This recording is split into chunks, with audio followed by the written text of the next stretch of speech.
all started actually about 11 years ago, 12 years ago. I was in Kenya teaching in a very poor primary school, and I also spent time on a humpback whale research vessel that was funded by tourism, and just thought that tourism was such an obvious vehicle to both relieve poverty as well as address environmental issues.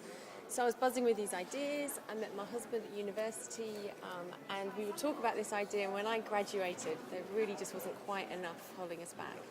So in our naivety, we went for it. So we chose to go to Mozambique because we were looking for somewhere that had fantastic tourism potential but next to real extreme poverty. And what we wanted to do was to create a resort to show the world just what potential it had to address these issues. So we went out to northern Mozambique, and we're based on a beach that's literally 12 kilometres long, white sand, palm trees. We've got elephants stealing our mangoes, we've got humpbacks, and the most amazing reef. And so it was really sort of a film set backdrop. It was incredible. But behind that was poverty that really took your breath away. So life expectancy was 38, infant mortality 1 in 3, severe food shortages for several months of the year. Kids weren't going to school, there was hardly any access to clean water. So it was really the perfect spot. So we moved out there. It took us a while to get all our licenses and so on, and then started building this resort that is now Galudi Beach Lodge. And we brought in an incredible architect, Richard Nightingale, who designed the resort not just to be green, but also to be socially empowering for the local community. So using local materials, using local styles, and the whole thing was built with Neil, my husband, and I, and a team from the community. So, and we developed it and operated it using fair trade principles. So the decisions that we made were based not just on the financial impact, but also on the environmental impact, the cultural, the social, the economic impact in the local area, while making sure the whole thing was viable. So as well as the business, we set up a foundation that worked in the area, and that receives at least 5% of all of our revenue. And that provides a logistical base for the foundation as well. So that means that when people come and stay with us and they want to donate $6 for a mosquito net, that whole $6 goes right there to buy a mosquito net.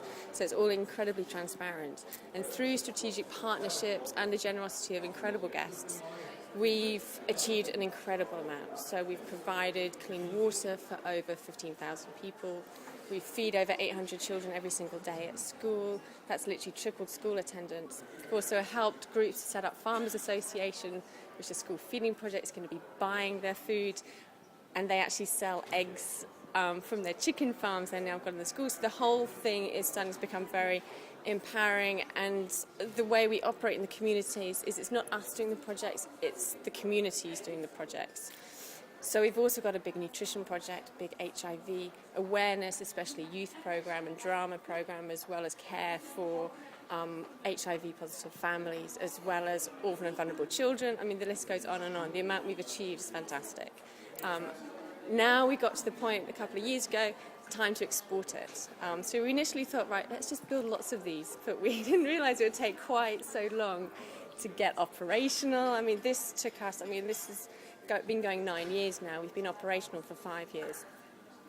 And it has been a great success. We are, financially, we're doing well. We've proven that it's commercially viable, and we've proven it can have great impact.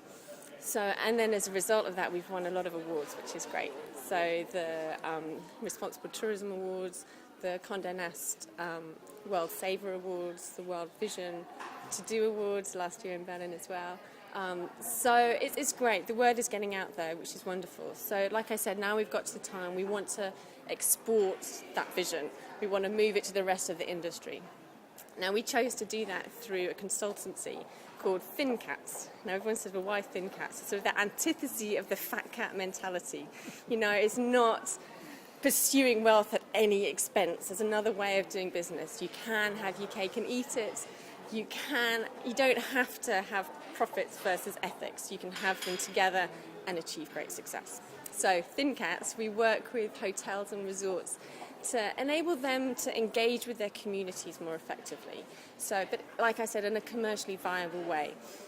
So it's looking at the supply chain, linking in, helping to develop the social capital in the local communities, to be able to help the guests to engage with them, to get more emotionally connected to a brand, increasing brand loyalty, increasing your staff retention and morale, as well as addressing the most urgent needs in that area. So the environmental side is always a little bit easier.